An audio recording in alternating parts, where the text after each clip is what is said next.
But it's a good starting point to take this forward.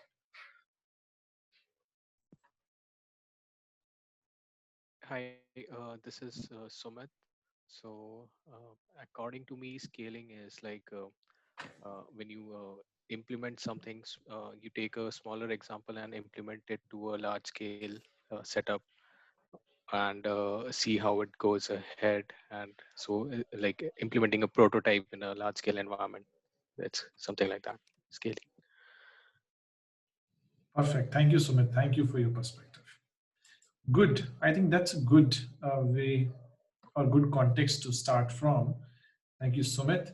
So let's see. Let's just imagine that all of you are responsible to um, responsible for one of the drones, for example. Okay, you have a team, and that team is actually making a drone move in a particular way, in a particular alignment, in a particular shape, and whatsoever. So let me just share with you a small video to just set the context. And share computer sound.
Perfect. So this is one aspect of scaling.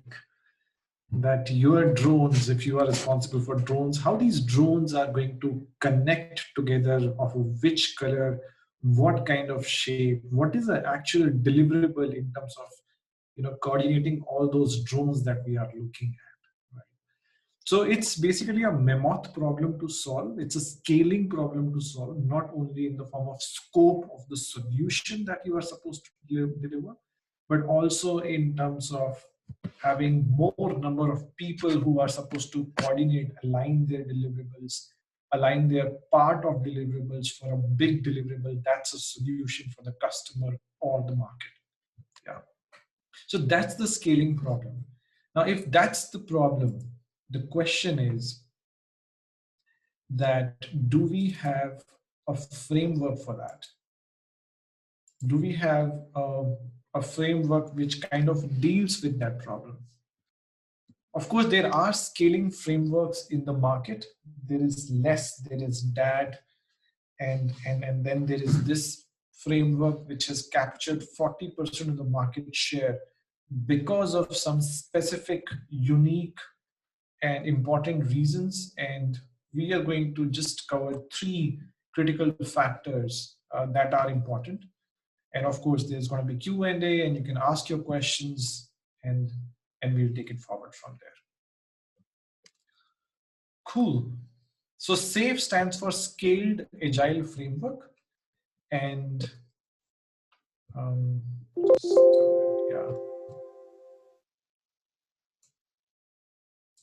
So basically, when we start as a startup, then every one of us know that we actually have speed. There's not much of hierarchy, and everybody is able to work with the speed. Everybody is able to communicate. Everybody is able to do more than what is required, and then you kind of feel like a owner because you're doing everything in a startup. So you enjoy the speed in a startup. However, as the departments are developed, as the functions are developed, you have also compliance, you have legal, all those kinds of set in, and you have, major departments being created now, and then you have hierarchies. And the problem that the organizations are thinking to solve is, how do I, adjust the hierarchy with the speed of innovation? Can I have both, or do I need to kill hierarchy and have speed of innovation, or the speed of innovation cannot be there without, breaking the hierarchy? And that's a good problem. That's a good major popular problem that every large scale company is thinking how to solve it. And SAFe says, you know what, we have a solution. We are not saying that you break the hierarchy. We are not saying that you will not have speed. We have a framework which can actually resonate with both. And that's one of the reasons SAFe is popular in the market. That's one of the reasons SAFe has 40% of the market share in terms of scaling. And we will see some of the aspects how. This is the bigger picture of SAFe. I understand it's complicated. Um, However, if we can at least note that we have these circles and this one, and we call them as competencies. Okay. Now, SAFe will not directly help you to improve the productivity in the organization. SAFe will help you to improve the competencies of these circles. And the improvement of competencies of these circles will get you results. And that's what SAFe pitches on. So it depends actually what is the weak area as far as your organization is concerned. Are we not having continuous learning culture? Do we not have the team and technical agile practices? Now, this is an aspect of tactical agility. This one, and this one. Yeah.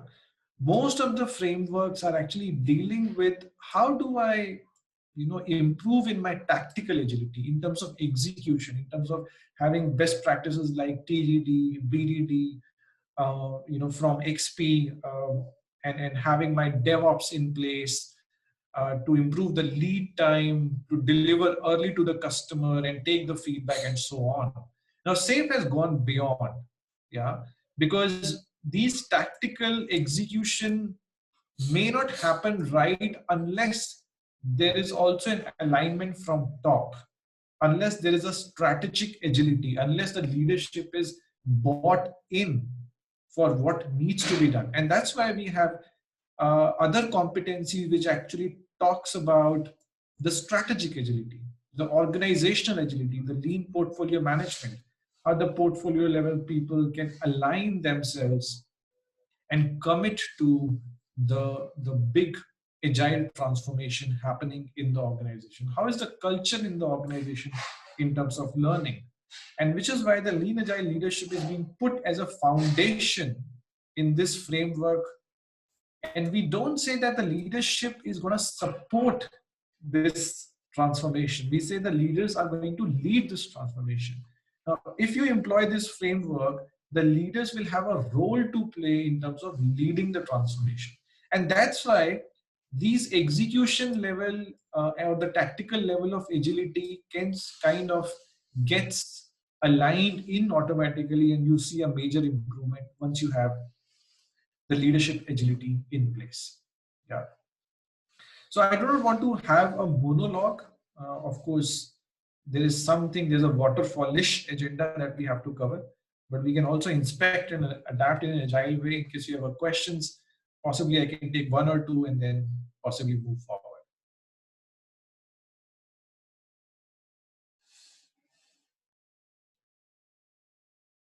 Okay, seems you don't. So then I will actually move ahead. Yeah. So 3 success factors.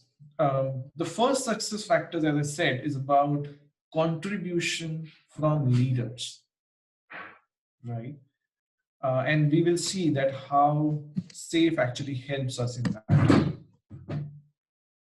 So this is a small quote from Mr. Deming, and this is what he says, that we do not want management to only commit towards quality and productivity. They're supposed to have their neck in the game. And there's a small anecdote wherein Mr. Deming has invited the leaders into an assembly line, and with the help of an invitation card. And this is what he said. He said, if you cannot come, then send no one, because that responsibility cannot be delegated. And this becomes a foundation of the SAFe framework, because leaders are supposed to do many things, and the buck actually starts from leaders. And they lead by example. They are also vulnerable, and that kind of a behavior is subconsciously modeled into different levels up to team members, and then everybody feel committed with respect to driving agility from the execution point of view. And there are different program level events. We will not cover them in detail, like PI planning, innovation and planning sprint. And if we understand those, then we will be able to visualize better in terms of how leaders align themselves from the business idea or a vision to the small story that a developer is doing. And the developer also have an overview from a reverse engineering perspective, that where this small story is going to fit for the bigger business idea that's going to be deployed to the customer. So what we say, that what leaders are supposed to do, uh, you may have seen in your organization that the leaders possibly can delegate. Okay, if there is an agile, there is scrum, there is kanban, then they delegate that, and it is left to those individuals who know kanban and scrum to execute and show the improvements. So that's not the case here. So leaders are supposed to exhibit some values, some principles, uh, and then get the ball rolling for the tactical agility. And this is what we say, is there are mindset and principles. We have an aspect of how do we move from fixed mindset to growth mindset, right? What are the characteristics of fixed mindset? What are the characteristics of growth mindset? And how can we do the shift step by step with the help of core values that the SAFe has, with the help of lean agile mindset, and with comprehensive SAFe 10 principles. So we possibly will see that, and how the leaders are supposed to behave, and there is an implementation roadmap if you are supposed to drive SAFe transformation as a change agent. Then what is the step-by-step approach to drive the transformation in your organization, so the whole organization, whole business unit, whole section or whole department is aligned.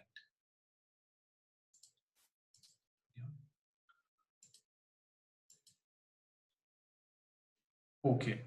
So of course, this is something that's quite commonsensical, that mindset can change, and this is what Jacob says, that the basic tenets of lean challenge many of the aspects of traditional management theory, and calls for a mindset that is foreign to most executives. So we need to align the mindset of all the executives, and this is what we do with the help of core values, mindset, and SAFe principles. So in SAFe, there is a SAFe house of lean. Um, and we say that this is a house, and in fact, if this house has to stand intact, then it is supported by 4 pillars. Okay. And these are the 4 pillars. Of course, has it look like? And if this house is sustained, then the outcome of this house is a value to the customer, and the foundation of this house is the leadership. So you see, there is so much of foundation, there is so much of emphasis given to the leadership. And this also makes this framework a little bit different, wherein there's an absolute commitment from leadership to drive this change. In fact, in the roadmap, we start by training leaders by training change agents, by forming a coalition, and then only we think about next steps. And then we say that, if this house has to be supported, then all of these four pillars needs to be intact. They should be faring much better in terms of their scale. Now, do we have respect for people and culture in your area? uh, how is the workflow? Yeah, do we have impediments which kind of impedes our workflow or not? And are we removing those impediments? And that's the push from the leaders. That's the push from the product managers, from the system team, from different roles identified in SAFe. How do these roles help improve the flow in the SAFe organization? Yeah. So this is predominantly coming from the efficiency perspective, and this is coming from the effectiveness perspective. What kind of innovation do you have? Now, if you kind of break the hierarchy of your organization, you will have different innovation cycles at different levels. And so this is predominantly at the team level, which is about continuous improvement, lean improvement, and so on. Now, SAFe is also targeting not only this one, but at the middle management level, wherein this layer is actually most influential in bringing the change, because they are also kind of a middle layer which kind of bring the knowledge and information to the top leader, and also influences and interact with the bottom layer. And these leaders, and what is the innovation that is happening here? What kind of innovation we are looking at? Uh, so those are the aspects that are important from the innovation pillar. And how do we make innovation with go to Gemba? No innovation can happen sitting in a closed room having a small meeting. You have to go visit where the work happens. And one of the example that possibly you can relate it to is the Gillette, a blade wherein there's a plastic uh, push from the behind. And these US people actually went to a small state in Bihar, a small village in Bihar, and they see that, and they get shocked by seeing that they do not have running water to wash their blades. And that's the time when this was invented. So we pitch for innovation with go to Gemba. Just observe with the help of design thinking, user experience, and see what are the problems that users may face. What are the new requirements that we need to have? What kind of improvements we are looking at, and at which level? So design thinking and user experience is now part of SAFe. It is not very much aloof, and this is a very important part in bringing the right kind of requirement to the tactical agility space. Yeah, so that's innovation. Now the fourth aspect is relentless improvement. Now, one question to reflect is, how are your retrospectives? Yeah, do you record holistically the action points and follow religiously? And if that is the case, then might be you would be improving.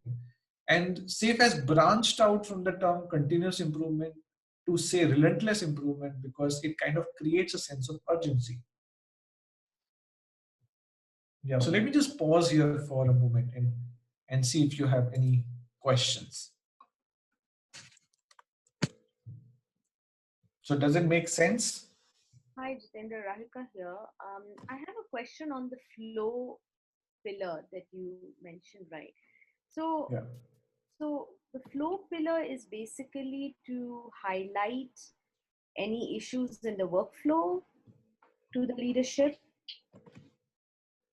Yeah. So the flow pillar is predominantly to visualize the flow of work, how the flow of work is happening in terms of possibly velocity, in terms of productivity, in terms of lead time, depending upon what you are measuring in your context. And if that is impeded, then of course there is something that we need to do in terms of improving the workflow. And we have different tools by having small batch sizes, by limiting the work in progress, or by seeing the context, what is blocking the flow. And we need possibly the leadership commitment to resolve those impediments. And that's where the leadership actually comes into place to improve the flow of that situation in the form of pillar. Does that answer your question? Yeah, it does. Thanks. So is it something like a Scrum Master role? Does it kind of go to Yeah. that? So every leader have an aspect of Scrum Master in SAFe, Mm. because the leader is supposed to enable the team to move faster. Yeah. So I would say every leader has to be a Scrum Master, and which is why we give 2 days of comprehensive training to the leader before we start the SAFe transformation. Sure, thanks. You're welcome, Radhika. Okay. So going back,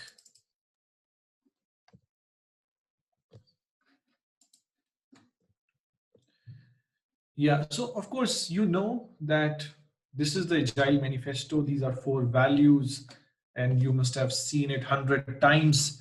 But one school of thought is that SAFe is more agile than agile, because SAFe is running in its 5th version. It is inspecting and adapting every time, but the manifesto is fixed for 2 decades, right? So this is just one school of thought on the lighter side.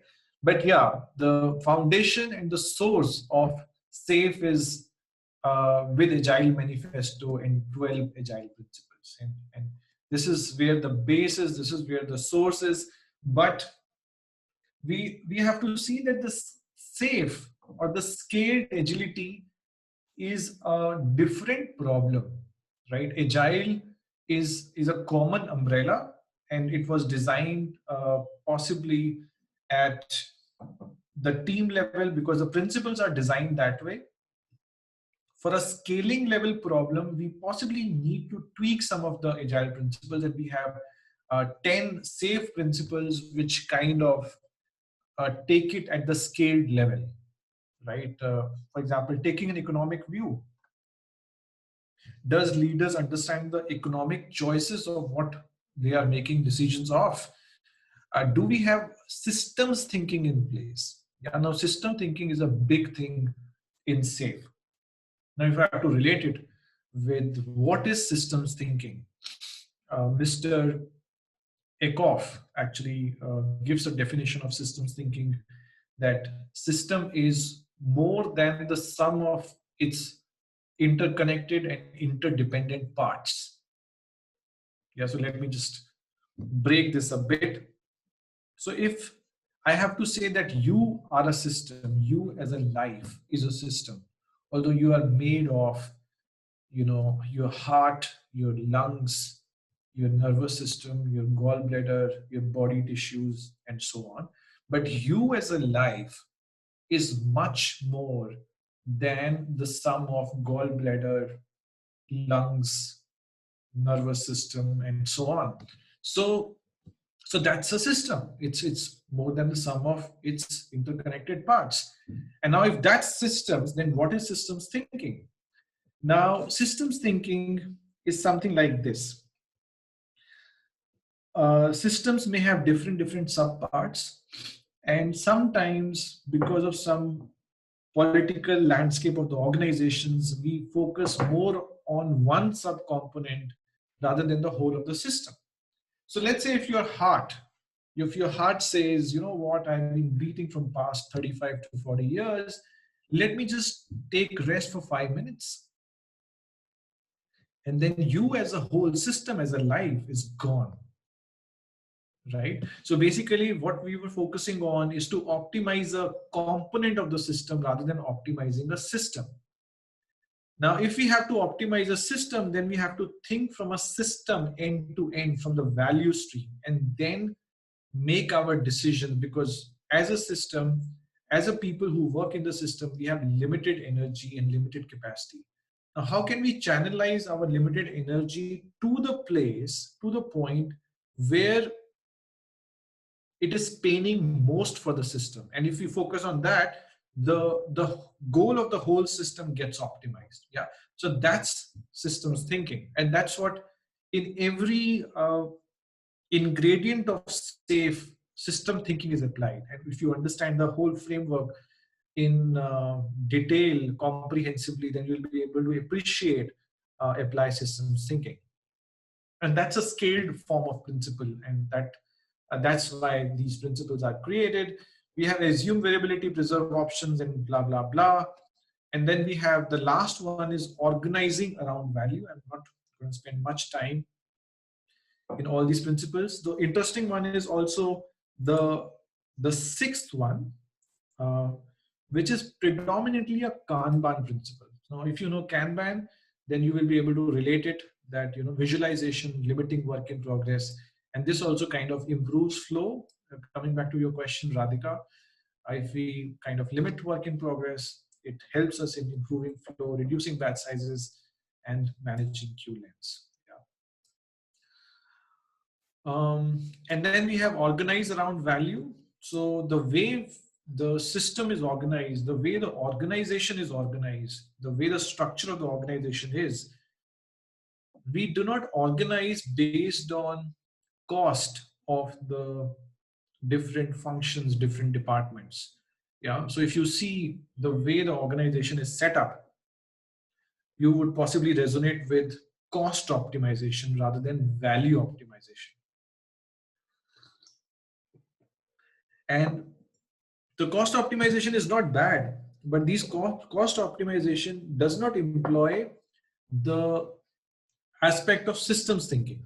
Yeah, they are only optimizing their own functions, and by design, SAFe brings value optimization, because if you optimize your functions, your department's KPIs, then the causality is the value delivered to the customer.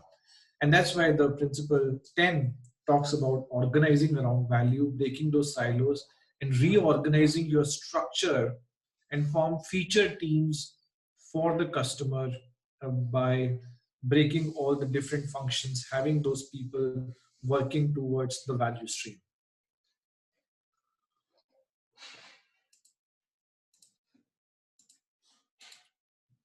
So the first success factor was understanding those principles, understanding the mindset, moving towards a growth mindset for the leaders, because the leaders are supposed to lead the transformation. Now, once you have understood the principles, mindset, values,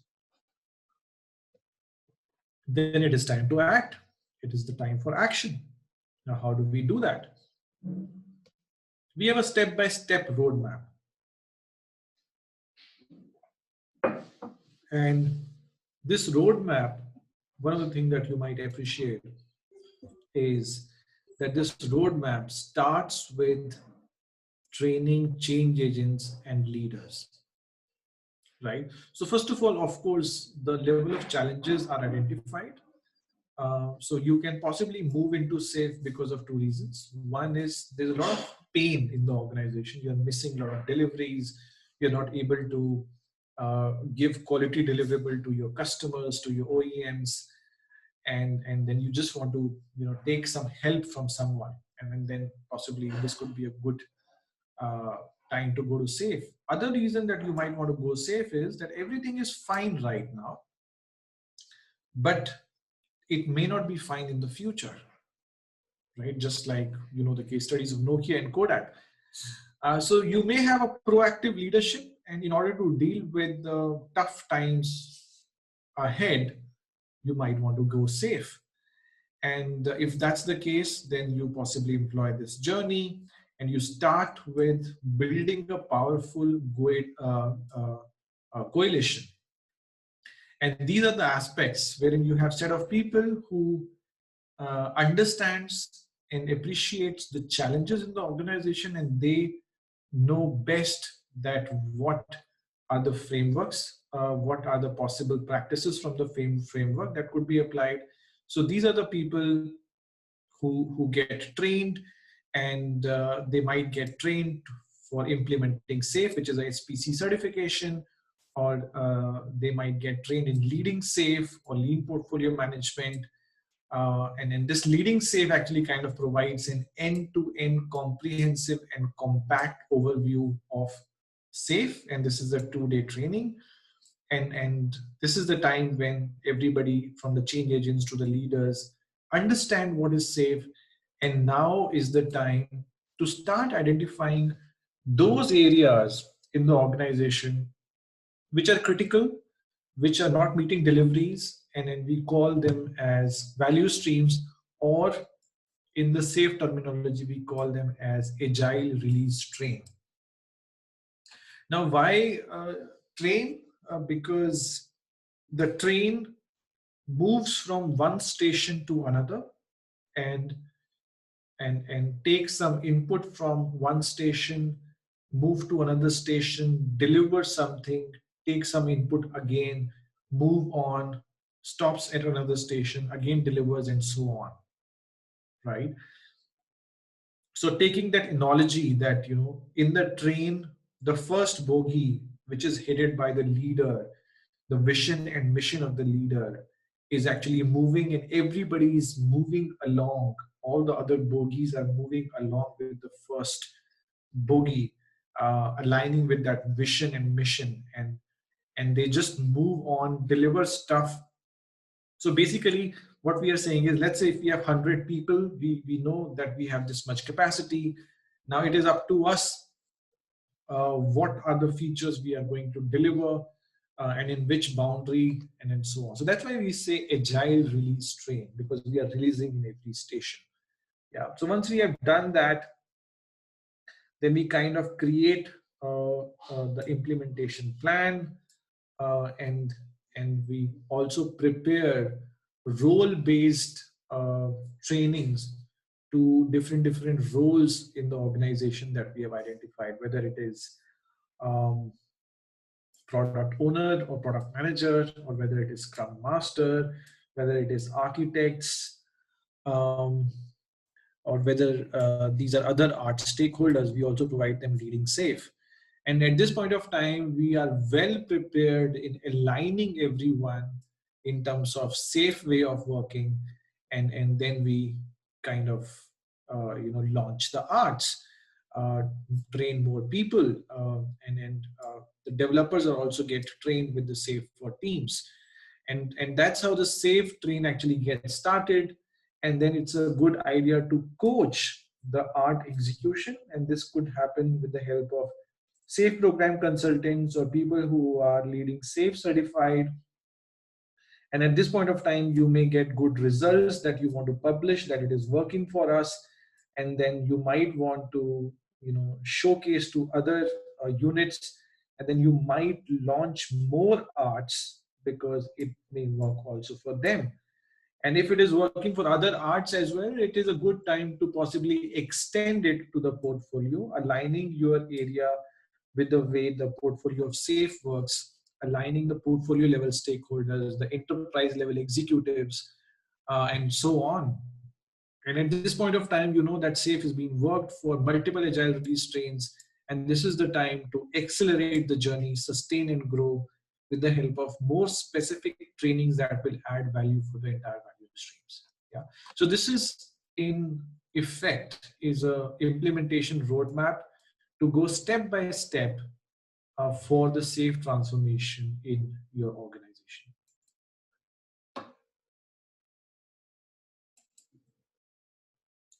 Okay, so this SAFe transformation roadmap is being created uh, by the best practices from John P. Cotter, who is a very popular name in terms of change management space.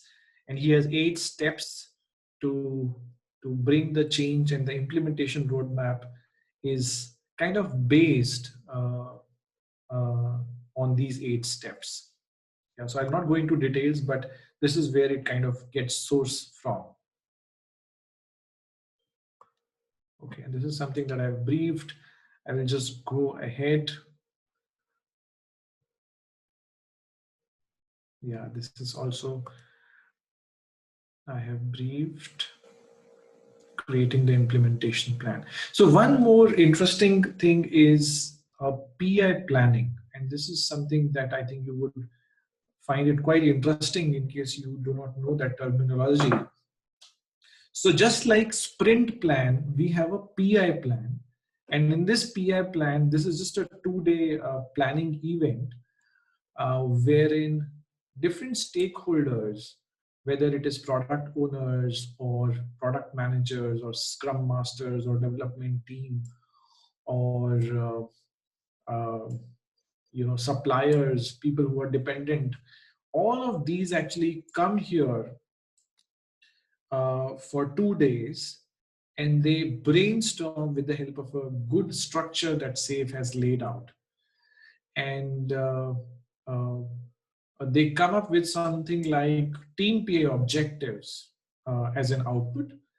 And this happens just for 2 days, and they kind of work together for 10 weeks.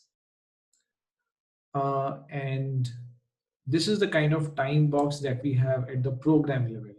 So you might know that the 2 weeks is a common time box at the Scrum, wherein you have all the ceremonies from daily stand-up, um, retrospective, review, backlog refinement, sprint planning, and so on. So at the program level, we have a 10-week of time box, because we are talking about hundreds of people working together.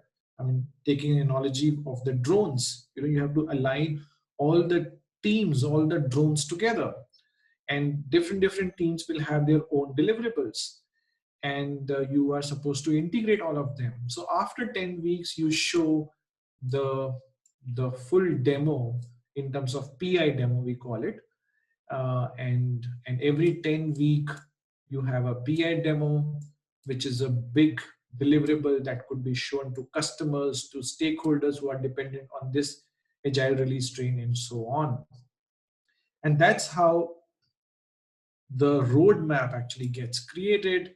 The product manager kind of creates this roadmap, and that's the journey that product manager follows.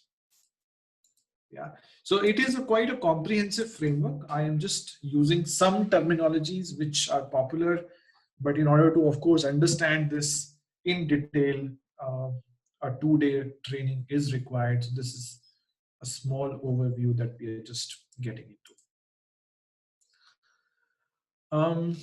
So just like we have a product backlog at the team level, we have a program backlog at the program level, and different teams kind of works together to create that backlog at the program level. And we do have functional stories, and we do have enablers to improve the competencies of the teams, and to run innovation workshops for improving flow, to conduct hackathons, and so on.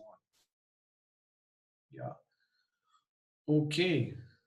Moving on. Yeah, extending to portfolio. So that was the second factor in terms of following the implementation roadmap.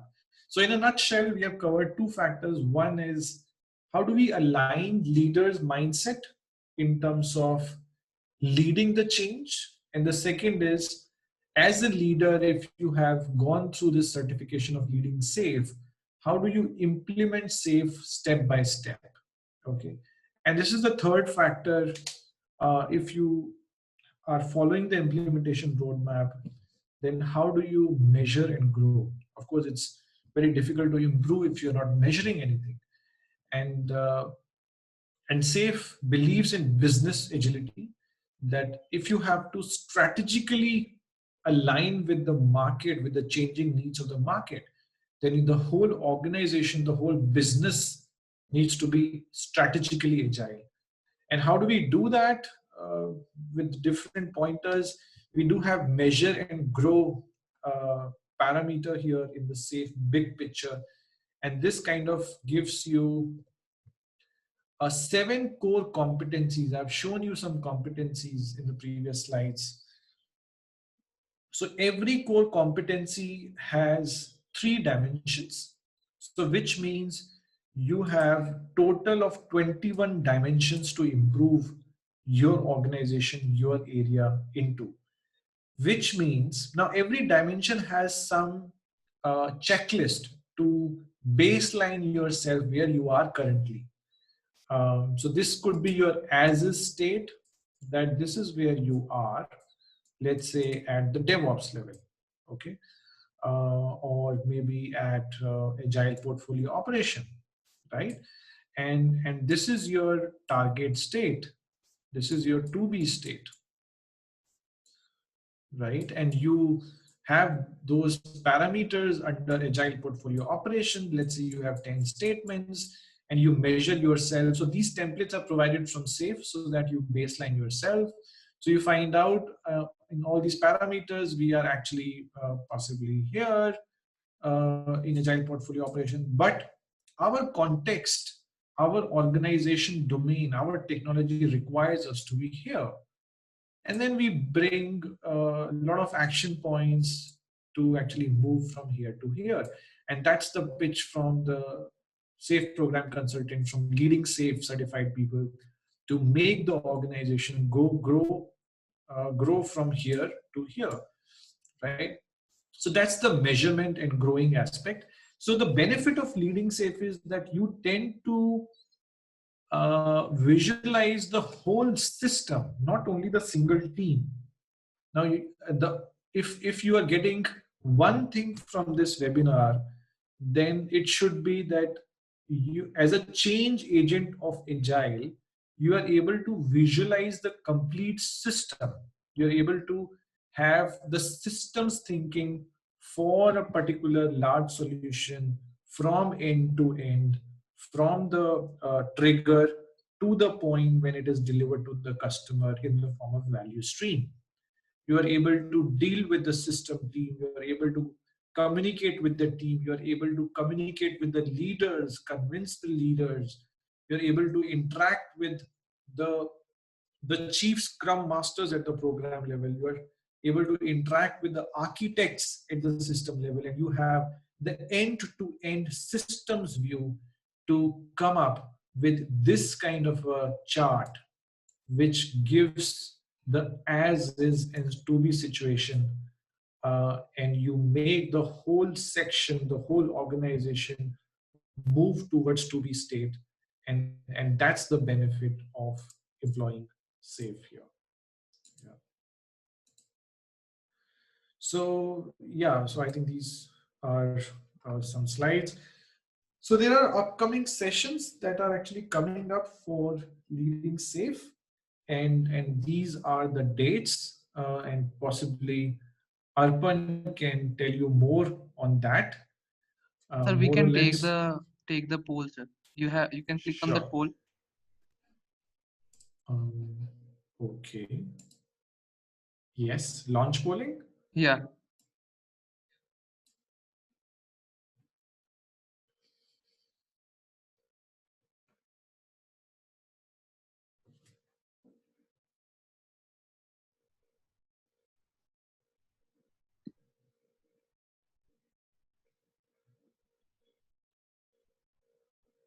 Okay, so if you have any questions regarding the specifics of SAFe, I'm all here to clarify your doubts, and we can discuss it. So Yes, I'm right. joining the 19th session anyways, so Arpan is aware of it, so I'll ask all my questions in the session then. Perfect, Raika. Okay. So you are in the class which is scheduled on 19th, is it? That's what Yes, you yes, said? over the weekend. Yes, yes, coming weekend. Okay, that is, I think, okay. Perfect. Are you taking or somebody else is taking? No, I am taking on 19th and 20th. Yes, Yes. I'm taking. Thanks. Perfect. So we'll have more conversations, Raika, at that point of time. Yes. Good.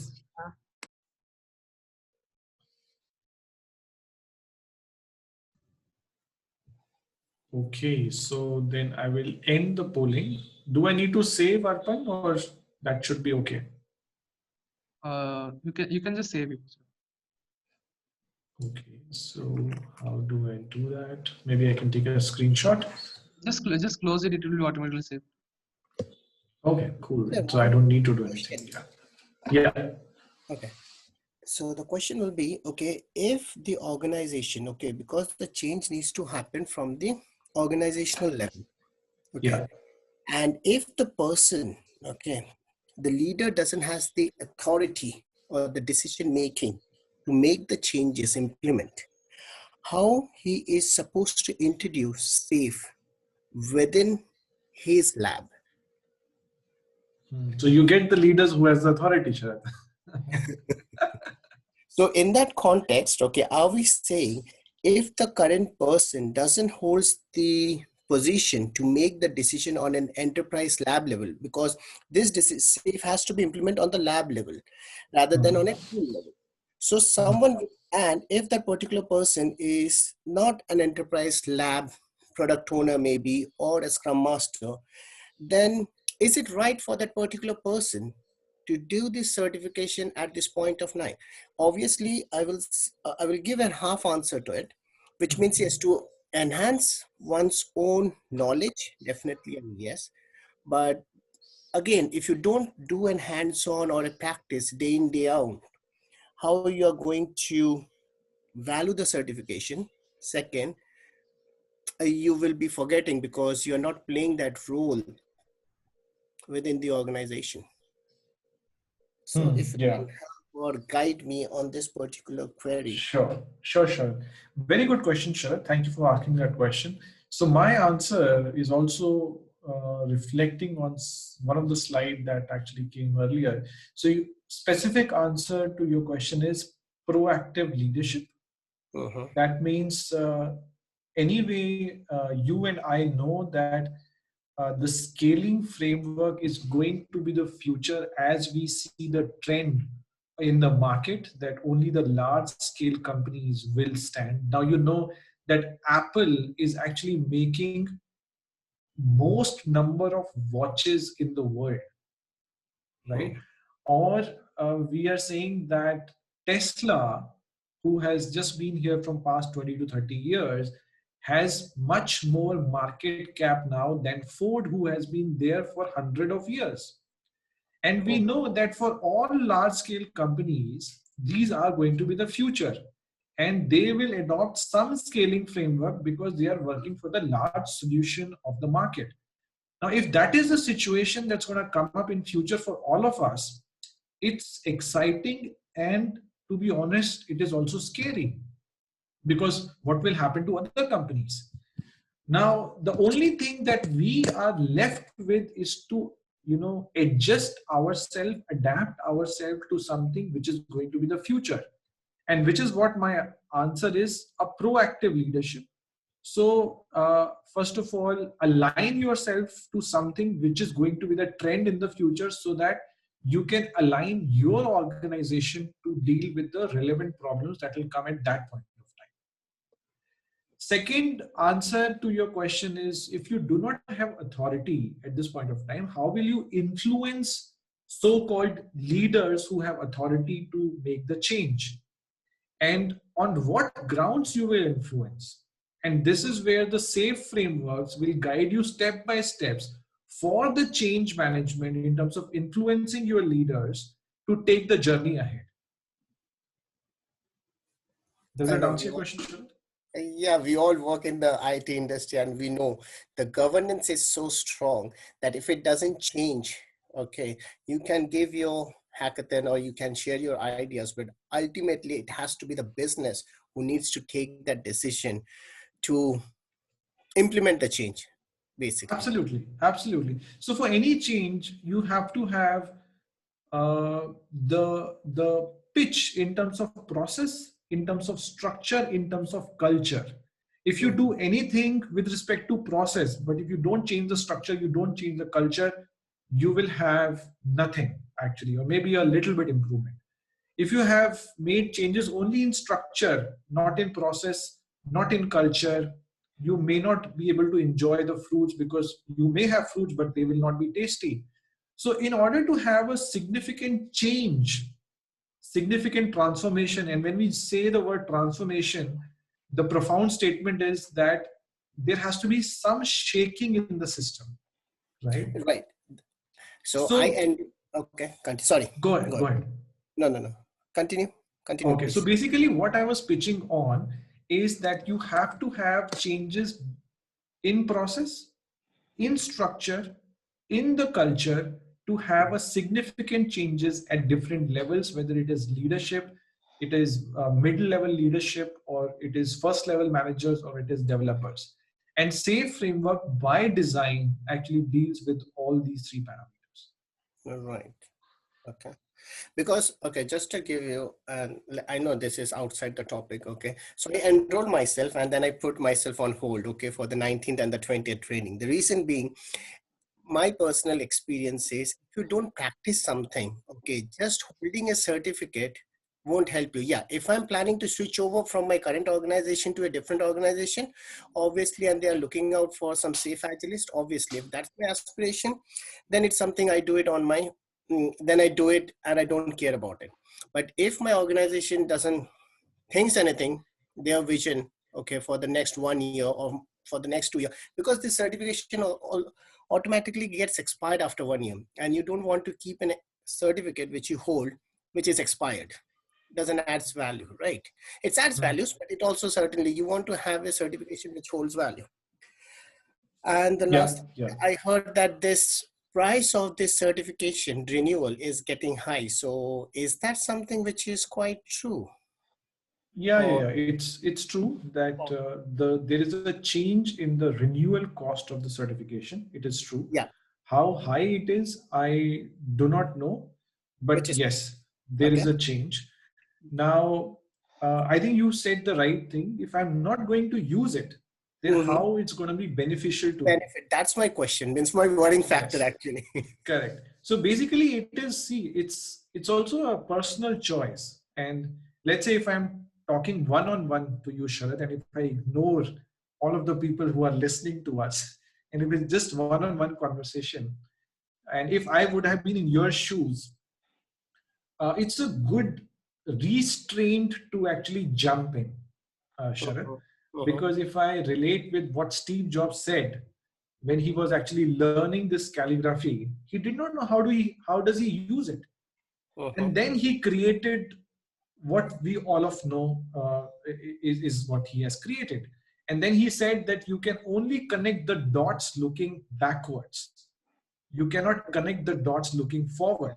You may not know how you will find the use of what you are learning. Mhm. Just jump in and then explore and evolve. You may realize that you have possibly changed your complete path, your direction, which you might enjoy.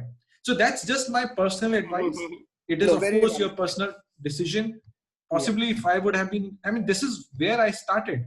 This is where I actually jumped in, and I see that there have been multiple opportunities at various levels that I have got, which were not envisioned at that point of time, and I'm yeah, enjoying my journey. Okay. So Okay. I agree to Mr. Jatinder, right? Rahika here. So Sharad, it's not always that you can. Certification is also kind of giving you insights about what, what best practices you can carry on. Maybe the entire safe implementation you can't copy paste in your current work, but somewhere you can use the best practices, right? I actually went through an article few years back where a lady actually was using agile in her day-to-day life. It's not just work, she was actually doing it on her day-to-day life, right? So it depends on how you view something, right? You can Mhm. go for a certification, but you can also use it on your day-to-day life. It's just the way I think your mindset is. So Yeah. it was very interesting how she organized her life on the basis of being agile, not just work wise, but also at a personal front. So yeah. Perfect, perfect, Raika. Thank you for putting that across. And that reminds me of a quote which actually extends what Rahika said. And this is, how you do anything is how you do everything. Mhm. And it's a point of reflection.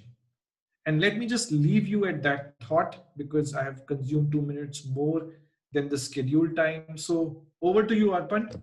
And thank you for all of your time. And I wish you a great day if you are possibly having a different time zones. If you are in India, uh, a good night. Thanks, Jatinder. You're welcome.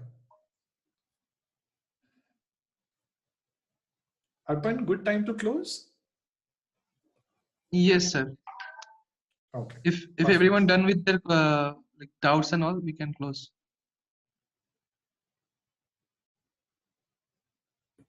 Good. So thank you, everyone. Thank you for your time and wish you a good night. Thank you. It was a really nice session. Thank you. Thank you, everyone. Thank you.